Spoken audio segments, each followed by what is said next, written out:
ആധുനിക യുവജനങ്ങളുടെ മധ്യസ്ഥയും ശുദ്ധത സംരക്ഷിക്കുവാനായി രക്തസാക്ഷിത്വം വരിക്കുകയും ചെയ്ത വിശുദ്ധ മരിയ കുര്യത്തിക്ക് പരിശുദ്ധ കന്യകയോട് തികഞ്ഞ ഭക്തിയാണ് ഉണ്ടായിരുന്നത്. അലക്സാണ്ടർ എന്ന യുവാവ് പാപത്തിന് പ്രേരിപ്പിച്ചപ്പോൾ അതിന് സമ്മതിക്കാതിരുന്നതിനാൽ ഈ പിഞ്ചു ബാലിക അയാളുടെ കഠാരയ്ക്കിരയായി. മരണത്തെപ്പോലും തൃണവൽക്കരിച്ചുകൊണ്ട് ശുദ്ധത സംരക്ഷിക്കുവാൻ സാധിച്ചത് പരിശുദ്ധ കന്യാമറിയത്തിന്റെ സഹായത്താലാണെന്ന് മരണത്തിനു മുൻപ് ആശുപത്രിയിൽ വെച്ച് അവൾ പറഞ്ഞു.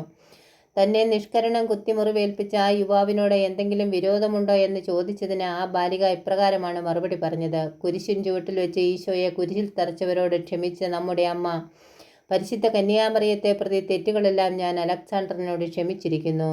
മാത്രമല്ല, മരണത്തിന് മുൻപ് അലക്സാണ്ടറിന്റെ മാനസാന്തരത്തിനു വേണ്ടി പ്രാർത്ഥിക്കുകയും മറ്റുള്ളവരെ കൊണ്ട് പ്രാർത്ഥിപ്പിക്കുകയും ചെയ്തു. പരിശുദ്ധ കന്യാമറിയത്തിന്റെ സന്നിധിയിൽ മരിയ കുര്യത്തി ചെയ്ത പ്രാർത്ഥനകളാണ് തന്നെ രക്ഷിക്കുന്നത് എന്ന് അലക്സാണ്ടർ പറഞ്ഞിരുന്നു. പ്രാർത്ഥന: പരിശുദ്ധ കന്യകയെ, അങ്ങയുടെ മരണം ഒരു സ്നേഹനിദ്രയായിരുന്നുവല്ലോ. അങ്ങയുടെ ദിവ്യകുമാരനോട് ഐക്യപ്പെടുവാനുള്ള ഉത്കടമായ അഭിവാഞ്ഛയുടെ പൂർത്തീകരണമായിരുന്നു.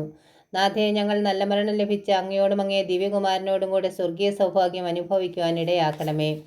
ഞങ്ങളുടെ നിത്യരക്ഷയുടെ പ്രതിബന്ധങ്ങൾ നിരവധിയാണ്. അവയെ വിജയപൂർവം തരണം ചെയ്ത് നിത്യാനന്ദത്തിൽ എത്തിച്ചേരുവാൻ അങ്ങ് ഞങ്ങളെ അനുഗ്രഹിക്കണമേ.